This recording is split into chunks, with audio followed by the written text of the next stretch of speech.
All right, well, good morning, church. Welcome to another Wednesday morning reflection. This morning, I want to talk to you about the Bible and women. Recently, I saw a post online. It was retweeted. It was a picture of a high school art project done by a sophomore, I believe, in high school. And what she did was she took an actual Bible and she kind of cut up the pages and made this. I'll link it in the description, but it's pretty graphic. So if you don't want to watch that, you don't have to. I'll just describe it for you. But it's this woman being punished, right? And her point was really that the Bible has been used to oppress women in particular, and sometimes people in general.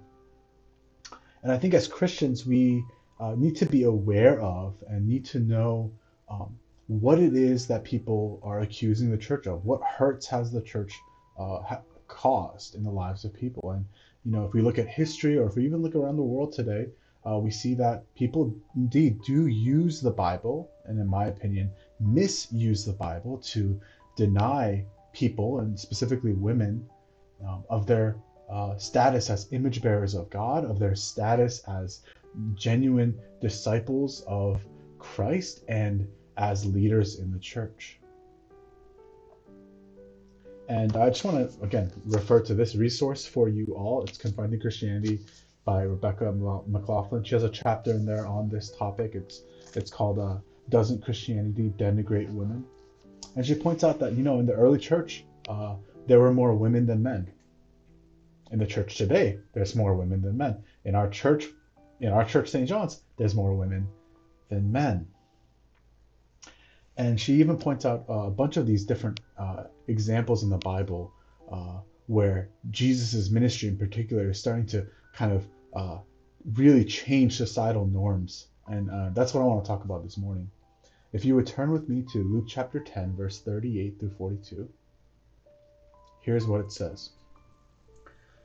Now this is Jesus and the disciples, as they went on their way, Jesus entered a village, and a woman named Martha welcomed him into her house. And she had a sister called Mary, who sat at the Lord's feet and listened to his teaching. But Martha was distracted with much serving. And she went up to him and said, Lord, do you not care that my sister has left me to serve alone? Tell her then to help me. But the Lord answered her, Martha, Martha, you are anxious and troubled about many things, but one thing is necessary. Mary has chosen the good portion, which will not be taken away from her. Now, if you've heard me preach on this, or if you've heard other people preach about this, they would have probably talked about anxiety, right? Martha's really busy with all these things, and Mary instead is, doing what she's supposed to be doing, which is sitting at the feet of Jesus. But this morning, I want us to think about it maybe a little bit of a different way. At this time, women were not taught to read and write, and so, in fact, it would have been very, very unusual, not unheard of, but very, very unusual for a woman to be sitting at the feet of a rabbi. In fact, traditionally, Mary's place was in the kitchen with the rest of the women, helping to serve and prepare the meal. And the men would be the ones to be able to sit in this intimate moment at the foot of the rabbi and learn from him with the purposes of becoming leaders themselves later on. And so what we see here in the gospel is that Jesus is saying something very pointed about the role of women. Where do women belong? Certainly not in the kitchen. They belong, like all of us do, at the feet of Jesus. Jesus is breaking those barriers, those social norms that were existed, and were very strong in that culture. And then generally, he's also saying to us, society is going to put a lot of pressure on us, and we're going to put a lot of pressure on ourselves, and the people around us are going to put pressure on us to play certain roles, to fulfill certain responsibilities, and those are good things, right?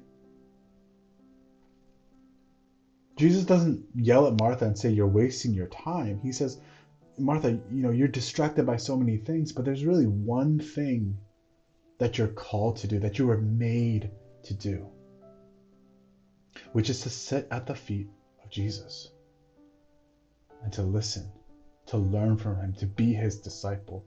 And so Jesus says, he really makes two kinds of points here. He says that women can be disciples, which is unbelievably radical. Women were not discipled back then. Women did not have access to rabbis, but they have access to Jesus. And we know that the early church attracted women, right? Jesus's life, his character, his teaching, his death on the cross, his sacrifice, his character was attractive. And so he's saying something very pointed about the role of women and their status as disciples, as leaders within the church. If you're going through our Acts study with us, we're going to see more and more of that as we get going. And he's also saying something to us, that out of all the things that are kind of pulling us in different directions, Jesus says, no, let me be the one to drive your heart, your affections. Sit at my feet. Spend time with me. And so, brothers and sisters, if you're anxious and distracted, troubled about many things, know that God sees you. Jesus sees you. He sees Martha, and so he sees you. He sees me and all of our busyness and anxiety. And he's inviting us. Come spend time with me. You have a seat there. You have a place there. You belong there. I will always accept you. So brothers and sisters, I pray that you find some time, it's Christmas season, find some time to sit at the feet of Jesus. Even at the end of this video, maybe take a minute in silent prayer and go to the one who invites you. All right, God bless. Have a good week.